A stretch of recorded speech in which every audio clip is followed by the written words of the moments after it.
Assalamualaikum warahmatullahi wabarakatuh. Selamat datang di Bicara Pajak. Bersama saya, Faris Sustian. Di video kita kali ini, kita masih melanjutkan video saya yang kemarin, yakni seputar pembuatan bukti potong, e-bupot unifikasi. Dan di part kedua ini, kita akan membahas tentang bagaimana cara posting dan juga sampai nanti lapor SPT unifikasinya. Kalau kemarin kita sudah membahas pembuatannya, nah sekarang kita bagaimana cara melaporkan sampai nanti kita dapat tanda terima elektronik bupot unifikasi. Silakan disimak pembahasannya berikut ini.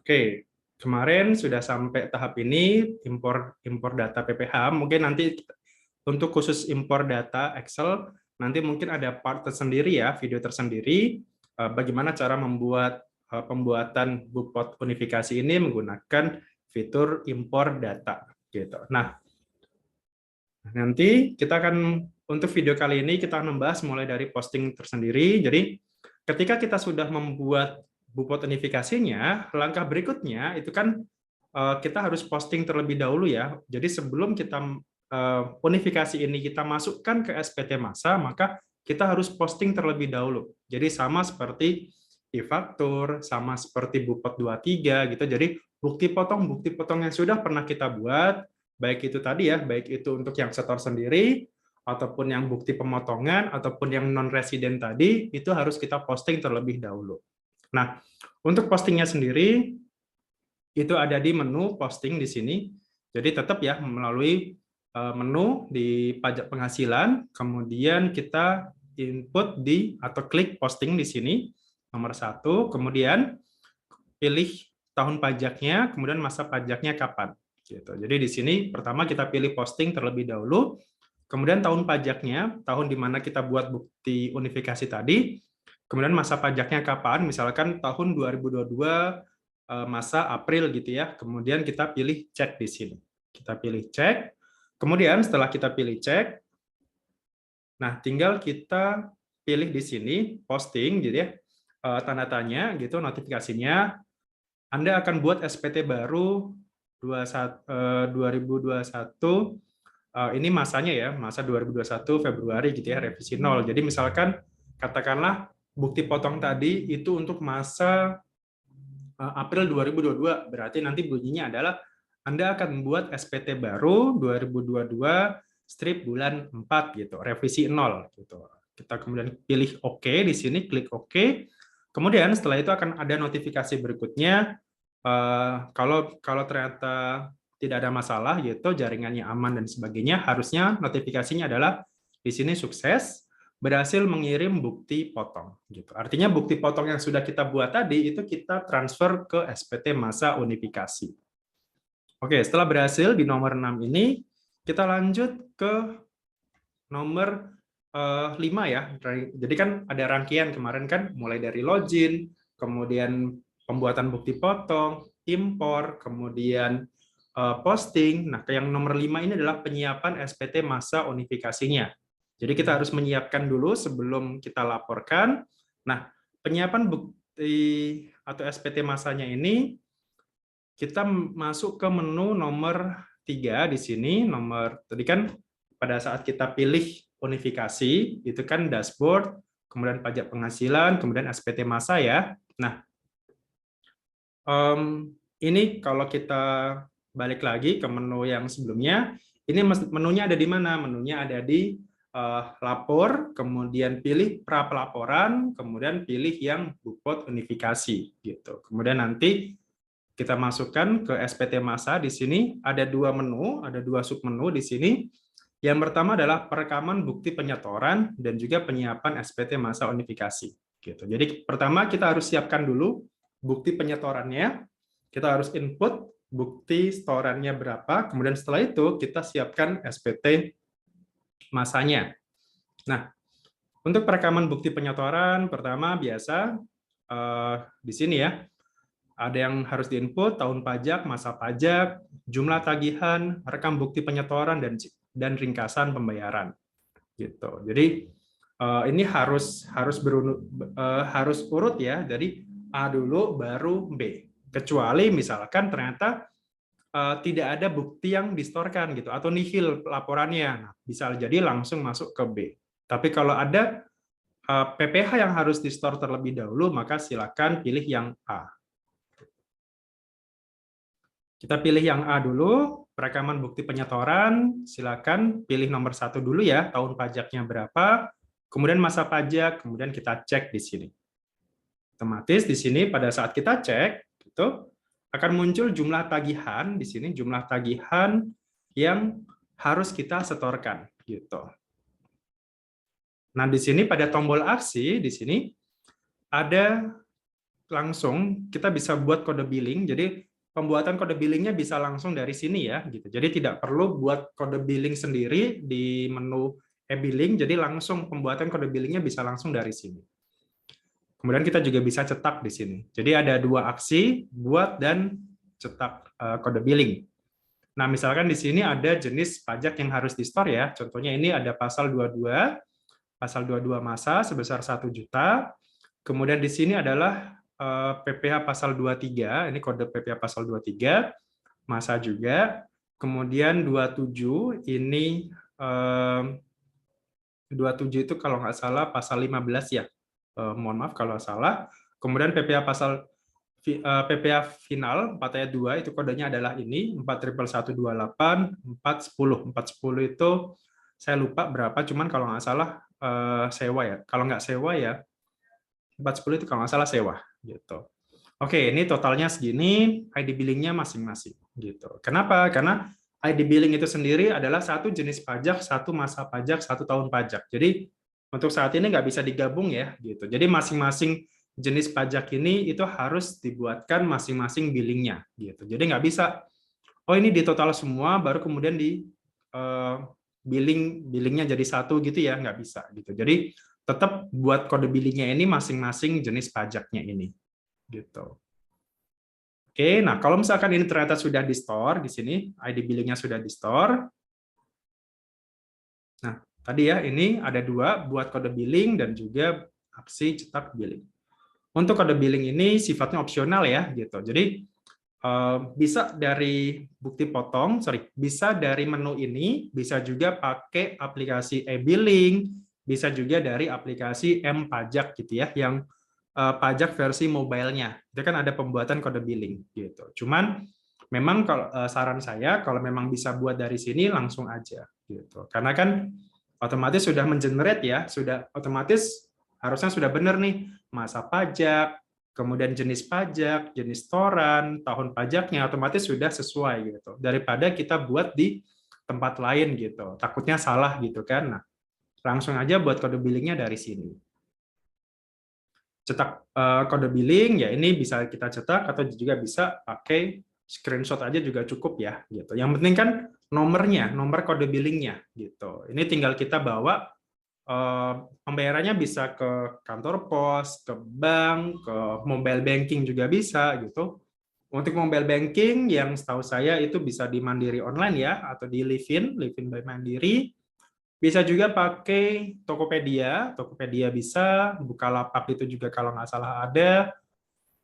Untuk internet banking itu ada di BRI, sementara kalau BRI Mobile itu belum ada gitu. Jadi untuk internet banking setahu saya itu sudah bisa lewat BRI, Mandiri, kemudian BNI juga harusnya ada. BCA saya kurang tahu apakah ada atau tidak untuk yang layanan internet banking-nya. Tapi sementara untuk yang mobile yang setahu saya, karena saya sering menggunakan, itu yang Livin by Mandiri. Itu sudah ada di situ. Oke, nah kalau sudah dibayarkan seperti ini, nah tinggal kita rekam bukti setorannya. Gitu. Jadi kalau tadi kan buat kode billing dulu, kalau sudah harusnya kan nanti muncul NTPN ya. Gitu. Jadi bukti bahwa kita sudah setor pajak itu pasti akan muncul NTPN. Gitu. NTPN-nya berapa? Nah itu yang harus kita input di situ. Nah, inputnya di mana? Inputnya di rekam bukti penyetoran, kita pilih tambah di sini. Kita pilih tambah. Nah, sama juga ya dengan yang tadi, dengan yang setor sendiri tadi, itu bisa melalui surat setoran langsung ataupun pemindah bukuan. Gitu. Jadi ini sama, isinya dengan yang menu yang setor sendiri tadi gitu. Cuman kalau ini adalah distorkan oleh si pemotong gitu, oleh si pemotong atau oleh si pemungut gitu. Oke, kalau ini sudah kita rekam NPWP, ini ya NPWP-nya berapa, centang jika NPWP berbeda dengan NPWP pemotong gitu. Maksudnya adalah kalau misalkan pemotongnya itu tidak atas nama dia gitu, bisa atas si orang lain misalkan gitu. Kemudian NTPN-nya, nah ini yang penting ya, NTPN-nya harus kita input berapa, kemudian cek setoran pajaknya gitu. Kalau belum ada NTPN gimana? Itu asumsinya berarti belum di store. Jadi asumsi bahwa kode atau gimana ya? Validasi, NTPN itu merupakan validasi bahwa dia sudah setor pajak gitu. Jadi kalau dia tidak ada NTPN, maka asumsinya berarti dia belum setor gitu. Kemudian di sini otomatis muncul semua masa pajak, jenis pajaknya, jenis setorannya, kemudian jumlah setorannya berapa, tanggal setorannya berapa. Kemudian tinggal kita pilih simpan di sini. Oke, kalau sudah di sini daftar ringkasan pembayaran akan muncul di sini. Akan muncul di sini jenis setorannya, pajak yang dipotong, pajak yang distorkan. Gitu. Nah, misalkan ternyata kejadian selisih nih seperti ini. Nah, kalau ternyata selisih berarti kalau misalkan nilai minus di sini ada nilai minusnya. Misalkan PP yang dipotong 1 juta, yang sudah di store ternyata 3 juta nih. Ada selisih ya, selisih lebih bayar sebesar 2 juta di sini. Nah, misalkan kalau kejadian seperti ini, maka atas kelebihan pembayaran ini, si wajib pajaknya dapat mengajukan permohonan pengembalian pajak atau pemindah bukuan. Gitu. Jadi bisa melalui mekanisme pengembalian atau restitusi, bisa juga pakai pemindah bukuan. Gitu. Jadi itu kalau terjadi selisih seperti ini ya, makanya pastikan pajak yang dipotong itu sudah sama dengan PPh yang di store, atau pastikan di sini nilainya atau selisihnya di sini 0 ya. Gitu. Kalau misalkan kejadian kebalikannya, misalkan positif di sini nilainya, contohnya di sini, PP yang dipotong adalah 4.320.000, sementara yang disetor itu baru 4.200.000 rupiah. Artinya ada selisih nih. Kalau selisihnya positif, itu artinya masih kekurangan bayar. Artinya kita harus membayar lagi sebesar selisihnya. Jadi sebesar 120.000 itu kita bayar lagi, kita bikin kode billing baru, kemudian kita store lagi dengan kode billing tersebut. Gitu. Jadi kalau ada selisih minus, itu artinya kelebihan bayar, itu bisa kita pindah bukukan atau bisa dikembalikan ya tadi. Kalau ternyata positif, itu artinya kita masih harus menambah lagi pembayarannya, kekurangan bayarnya tadi. Kalau nihil atau nol, itu artinya sudah sesuai. Pajak yang dipotong sama dengan pajak yang di store. Nah, untuk bisa lanjut ke step berikutnya, pastikan tadi ya selisihnya di sini 0. Ataupun kalau misalkan ternyata minus, ya sudah, berarti kita bisa ajukan pemindah bukuan terlebih dahulu. Gitu. Oke, nah kemudian tadi ya setelah kita rekam bukti penyetorannya, sekarang kita lanjut ke bagian B sekarang, penyiapan SPT PPh unifikasi. Nah, kita bisa pilih di sini, klik B di sini, klik yang ini ya, penyiapan SPT-nya. Di sini ada dua di sini. Misalkan kalau belum lapor berarti statusnya masih draft. Jadi belum dikirim ya, belum lapor. Artinya ini masih bisa kita edit di sini. Di menu aksi di sini masih ada 2 tombol, menu edit dan juga menu kirim di sini. Jadi di sini ada menu edit dan menu kirim. Nah, kalau misalkan sudah sesuai ya asumsinya, berarti kita pilih kirim di sini. Pilih kirim.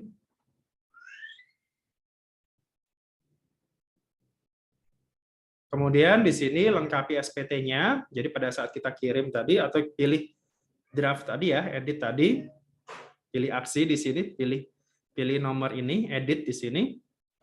Maka otomatis di sini akan muncul kira-kira penyiapan SPT masanya di sini.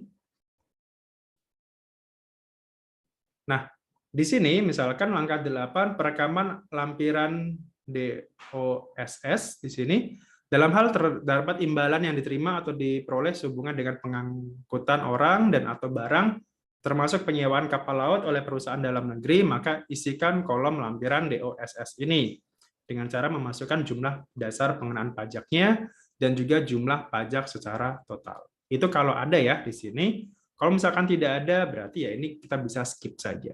Gitu. Jadi ini khusus untuk imbalan yang diterima atau diperoleh sehubungan dengan pengangkutan orang dan atau barang, termasuk penyewaan kapal laut oleh perusahaan pelayaran dalam negeri. Ini biasanya masuknya di PPA pasal 15 ya, gitu. Pelayaran atau penerbangan dalam negeri, gitu. Pasal 15. Ini kita masukkan, tapi kalau Anda tidak termasuk ke dalam ini, usaha Anda tidak termasuk ke dalam ini, perusahaan pelayaran dalam negeri, maka ini boleh kita skip saja. Kita bisa lewati saja. Kemudian ini adalah perekaman DOPP-nya tadi. Nah, kalau DOPP ini berarti pemotongannya ya, tadi yang sudah kita buat tadi. Misalkan di sini ada pemotongan bunga deposito, tadi ya, final, transaksi penjualan saham, misalkan di sini berapa, bunga diskonto obligasi, dan sebagainya. Biasanya ini adalah terkait dengan pelaporan pihak bank gitu. Jadi pihak bank itu melaporkannya dalam bentuk seperti ini gitu. Ini kan bunga deposito, kemudian diskonto, ini kan biasanya terkait pihak bank ya gitu. Transaksi penjualan di bursa efek dan sebagainya gitu. Ini silakan diisi, ditulis sendiri. Kalau memang tidak ada transaksi yang seperti ini, maka kita bisa lanjut ke daftar bukti penyetoran. Oke. Nah, di sini tadi daftar bukti penyetorannya tadi ya sudah sesuai nggak dengan yang sudah di store tadi gitu. Dengan yang bukti storean tadi sudah sesuai tidak?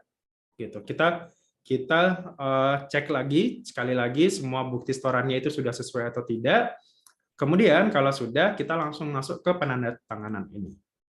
Jadi ini hanya mengecek saja kira-kira data-data yang sudah kita isi itu semuanya sudah benar atau tidak. Kemudian penandatanganan pengurusnya tadi ya, bisa pengurus, bisa juga kuasanya. Siapa? Misalkan di sini adalah Angga Sukma Daniswara. Yang tadi kan ada penandatanganan aktif dan tidak aktif ya. Nah, kita pilihnya yang aktif tadi. Kemudian kita bisa simpan di sini. Kalau sudah, kita pilih simpan. Nah, oke. Tadi adalah penyiapan SPT masanya. Penyiapan SPT masa. Nah, berikutnya sekarang langkah terakhir atau langkah nomor 6 adalah pengiriman SPT. Tadi kan sudah disiapkan terlebih dahulu SPT-nya, sekarang kita masuk ke pengiriman SPT masanya. Pengiriman SPT masa tadi ya tetap masuk di penyiapan seperti ini, penyiapan SPT masa. Nah, sekarang kita pilih tadi kan ada dua tombol. Yang satu adalah edit, yang satu adalah kirim. Kalau penyiapan tadi berarti kita pilih yang ini, yang edit. Nah, untuk pengirimannya itu kita bisa langsung kirim yang ini. Yang ada icon kayak apa? Kayak origami kertas pesawat gitu ya, pesawat dalam bentuk origami gitu. Nah, ini kita klik di sini.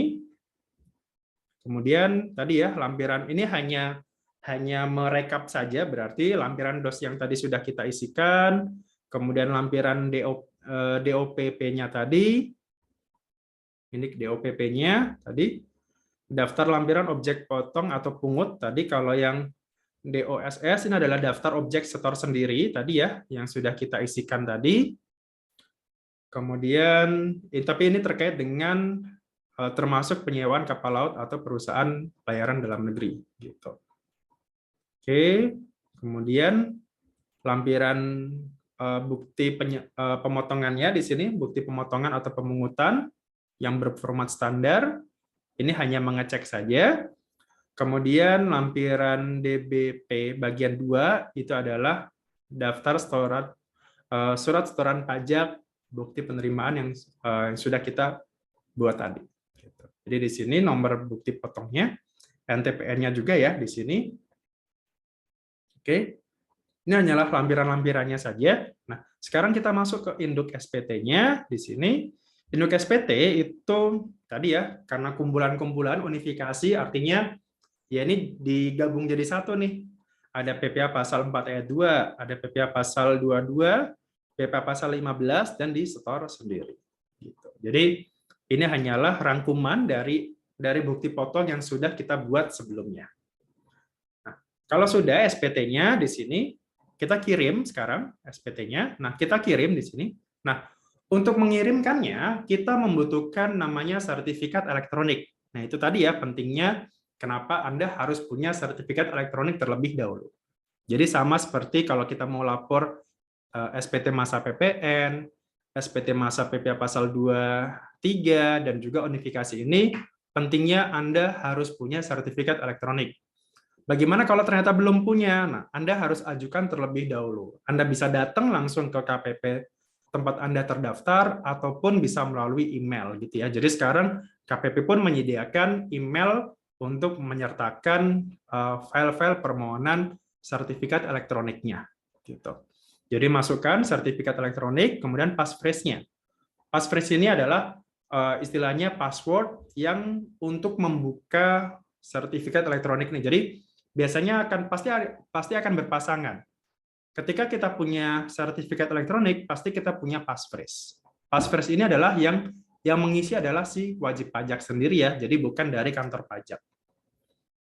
Nah, pada saat kita mengirim passphrase, nah silakan nanti setelah itu tinggal kita kirim SPT-nya.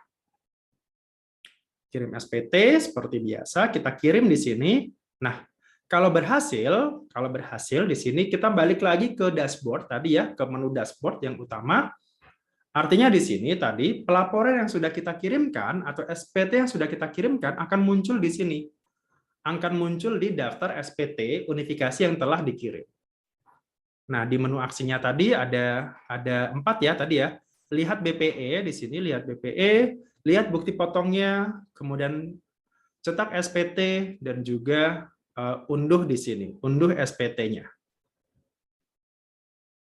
Jadi di sini pertama kalau untuk lihat BPE, ini adalah bukti penerimaan elektroniknya ya. Jadi asalkan selama misalkan pada saat sudah lapor, kemudian Anda punya BPE seperti ini, bukti penerimaan elektronik, berarti Anda secara resmi sudah lapor SPT unifikasi, sudah selesai gitu. Jadi seperti inilah bentuk SPT unifikasinya ya, bukti penerimaannya. Kemudian setelah itu untuk menu aksi di sini adalah kita lihat bukti potong yang sudah pernah kita buat sebelumnya. Kita bisa unduh Excel-nya di sini, unduh datanya ya, unduh Excel-nya. Ini NPWP pemotong, kode pajaknya apa, nomor bukti potong, tanggal bukti potong, jumlah pengenaan pajaknya berapa, kemudian PPh yang dipotong berapa. Gitu. Kemudian kita juga bisa pilih cetak SPT-nya, SPT unifikasi kita. Kemudian kalau ini harus dikirimkan lagi ke kantor pajak nggak perlu ya gitu. Jadi ini sebagai arsip aja ke kita gitu. Kenapa? Karena SPT-nya sendiri sudah kita kirimkan melalui elektronik tadi. Gitu. Jadi kalau misalkan ini mau saya simpen deh gitu ya, karena kan dokumen perpajakan itu kan paling tidak kita harus simpen itu minimal selama 10 tahun gitu. Jadi boleh ini kita print, kemudian kita print boleh, atau soft copy-nya juga boleh gitu. Atau kalaupun nggak print juga nggak masalah ya gitu, karena kan sudah masuk ke servernya DJP, jadi sudah aman harusnya. Ini cetak SPT-nya. Kemudian kalau kita tadi kita bisa unduh bukti potongnya, atau juga bisa kita bukti SPT-nya ya, kita bisa unduh tadi ya, sama aja bukti. Kita bisa download tadi dari cetak tadi, atau bisa kita unduh atau bisa download dari menu ini. Oke, kalau sudah di sini, oke, selesai. Ternyata selesai dan tidak ada lagi materinya. Oke, jadi di video kedua ini kita tadi ya memulai dari posting SPT, posting bukti potongnya, kemudian kita siapkan SPT masanya, kemudian kita kirimkan SPT masanya. Jadi pada saat kita mengirim SPT, pastikan kita sudah siapkan sertifikat elektroniknya. Seperti itu. Jadi Kalau untuk pertanyaan, silakan bisa ke kering pajak di sini 1.500, 200, bisa juga ke kanalnya media sosial DJP atau ke situsnya DJP. Apa yang saya sampaikan ini tidak mewakili DJP secara institusi, jadi semua yang saya sampaikan ini adalah pendapat pribadi dari saya. Gitu. Jadi mohon maaf kalau ada kekurangan. Apabila ada pertanyaan, silakan tinggalkan di kolom komentar. Itu saja. Semoga video ini berguna bagi Anda dan selamat istilahnya April nanti unifikasi ini akan berlaku secara nasional. Gitu. Jadi semoga tutorial ini membantu bagi Anda khususnya yang mungkin masih bingung bagaimana cara membuat bukti potong unifikasi sampai nanti melaporkan SPT masa unifikasinya. Dari saya, semoga channel ini berguna bagi Anda dan mohon maaf kalau ada kekurangan. Terima kasih. Assalamualaikum warahmatullahi wabarakatuh. Salam.